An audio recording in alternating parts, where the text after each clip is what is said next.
அறநிலையத்துறைக்கு தலித் அமைச்சரை நியமிக்காதது ஏன்?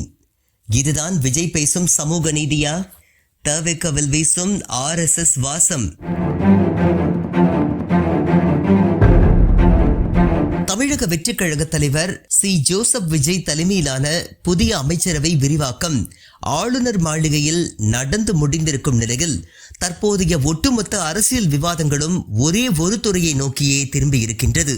அது தமிழகத்தின் மிக முக்கிய பாரம்பரிய பின்னணி கொண்ட இந்து சமய அறநிலையத்துறை. புதிதாக பொறுப்பேற்றுள்ள 23 அமைச்சர்களில் ஸ்ரீரங்கம் தொகுதியின் MLA-வான ரமேஷிற்கு இந்த துறை ஒதுக்கப்பட்டுள்ளது.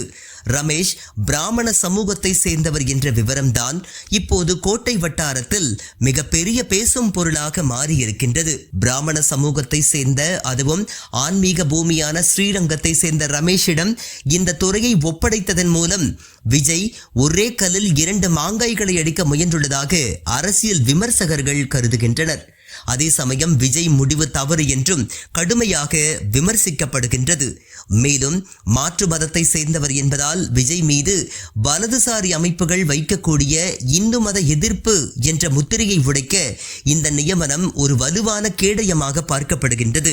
அமைச்சராக பொறுப்பேற்ற பின்பு ரமேஷ் கோவில்களை தொடர்ந்து அரசு கட்டுப்பாட்டிலேயே வைத்திருக்க போகின்றாரா, அல்லது கோவில் சொத்துக்களை பாதுகாப்பதிலும் நிர்வாக சீர்திருத்தங்களிலும் தங்களுக்கு சாதகமான புதிய கொள்கை முடிவுகளை எடுப்பாரா என்ற எதிர்பார்ப்பு அந்த அமைப்புகளிடையே எழுந்துள்ளது. தமிழகத்தில் அரங்கேறும் தீண்டாமை கொடுமைகள் ஒருபுறம், பல தசாப்தங்களாக பின்பற்றி வரும் சமூக நீதி மற்றும் அறநிலையத்துறை கோட்பாடுகள் மறுபுறம் என்றிருக்க, இவற்றுக்கு மத்தியில் ஒரு இந்து பட்டியல் இனத்தவரை அறநிலையத்துறை அமைச்சராக்க விஜய்க்கு ஏன் மனம் வரவில்லை என்ற கேள்வி தற்போது எழுந்துள்ளது.